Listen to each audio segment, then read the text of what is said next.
Hi, welcome back to Ken's Kitchen Garden. As you can see here, I'm starting to do some more seeding. I've got some pepper plants and some cherry tomato plants being grown inside here on a heating mat.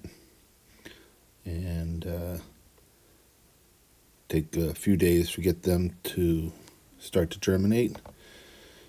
And then we're going to go out to the greenhouse. Take a look what we got there. I'm back out in the greenhouse, checking out how things are doing. The zinnias are looking good. Peppers are going high. Soon I'm going to start pruning these. If I prune them down a little bit, they'll get much bushier. A couple of them have followed the sun, as you can see.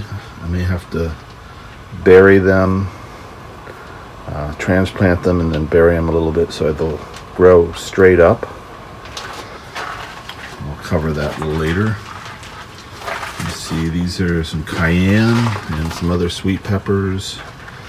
The other sweet peppers, the Thunderbolt is a long red sweet pepper, one of my favorite. Takes a long time to grow, but all the peppers are worth it.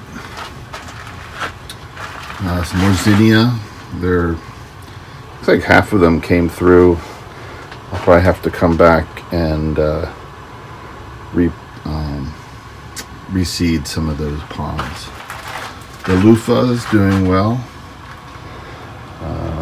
And here's my mix of things. When they start getting a little larger, I'll be transplanting them as well. And here's some more peppers, some poblanos, and the hot lemon.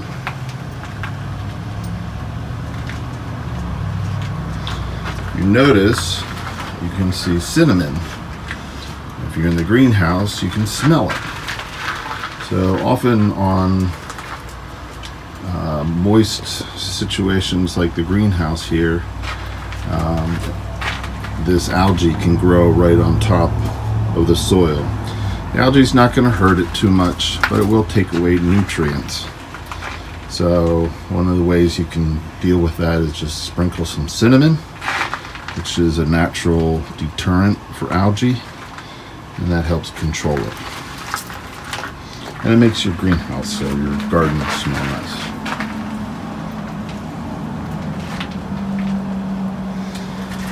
Down below I have some arugula in a tray growing. I thought I'd start out in here. I have some actually planted in the garden, but obviously it's going to grow here a little faster. I planted this earlier. Here I have some, they're called gomphrenias. Never grown them before. But they're just starting to pop up. You can kind of, if I can try and zoom in here, you can see one kind of coming out of the soil. See a few popping their heads out. I'll keep track of those. And then over here, I've got some marigolds that are starting to pop up. Again, I'm in the greenhouse, and I also have these on heating mats. So the germination is a lot shorter when you're warming them like that.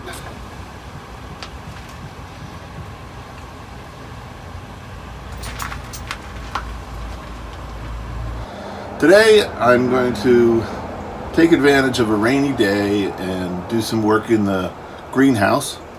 I've got some tomato plants that have started, and as you can see, a lot of them have maybe 3 or 4 plants inside each pot. Now I want to separate them so that each of them have the pot of their own. So I'm going to show you just about the number of steps that it takes to do this. So as you can see, I've got about 4 plants in here. One of them I'm just going to take it out. It's too small. The other 3 though, I'm going to put in the pot of their own. and over time they'll be able to grow and take all the nutrients from that one pot and be a lot more productive. So in order to get them out, I want to make sure that all of the soil in here is nice and wet. The roots in here are much more flexible and easy to work with when everything is wet. So I know that they're all soaked up. I've been actually feeding most of my plants from underneath the water up. It's a lot easier to do it that way. And I'm going to kind of just dump them out here, maybe a little bit more gentle than that. And then I'm going to kind of slowly pick them apart. I don't want to tear too many roots. And I've got a separate plant here now. I'm going to take one of these containers, put a little soil in there.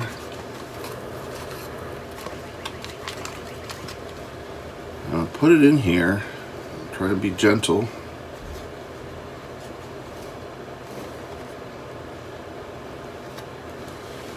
And I'm just going to fill in all around.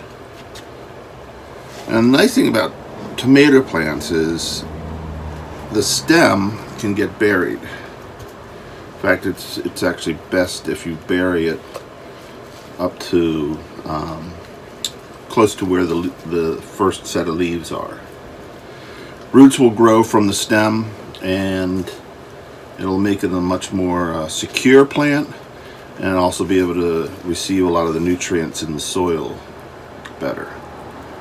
Now, it's going to seem like a very small plant right now, but it's going to grow a lot faster, and every nutrient I put in there, any fertilizer, is going to be taken up just by this one plant, and it won't compete. So I'm going to do that for a number of these plants, and they'll appreciate me for doing that. Thank you. So whether you are actually asking the question or not, why do I want to have a YouTube channel or video? And it certainly is to grow, or to show you how I grow things. I love to share that. And you know, I want to kind of impart some of the experience that I've learned over the years, but I'm not an expert grower. I've been at this for about maybe 6 years now. It's been a lot of trial and error. I learned a lot on YouTube and reading books and, you know, listening to other people and their experience. It's there's a whole different world of growers out there that understand the common knowledge that growing things is a great experience. So usually I wouldn't even go to this trouble of separating out all of the tomatoes. You know, I'd often just pick the best one of the pot and pull the rest. But this year I think I'm going to try and grow as many of these tomato plants as I can. Give away some that I don't need. One tomato plant's going to make a lot of tomatoes. And there's two tomatoes, actually 3 tomatoes I'm growing this year. Last year I grew Roma tomatoes and made a lot of sauce. I still have some left. I'm not going to grow Roma this year, but this year I've got some purple, it's called purple Russian tomatoes, and they're really tasty. Beefsteak tomatoes, and called Super Sweet 100 cherry tomatoes. Now, my favorite tomato, definitely, no hands down, is the Super Sweet 100. It will grow if you have a large trellis or vine, you know, anything that you can let tomatoes grow up on or stake it up on, this will just grow and grow forever. And as long as it's growing and as long as there's warm weather, you'll continue to get tomatoes.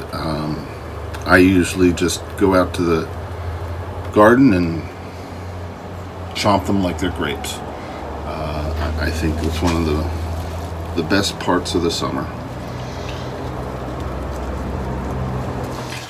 So I finished transplanting all of my tomato plants, and I had about, you can see this is the number of pots that were there.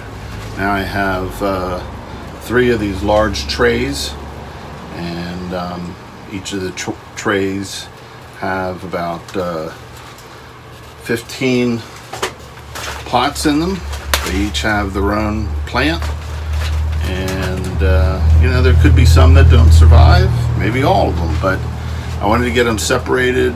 Now they're going to get a lot more nutrients and be able to sprout up and take over that whole pot themselves.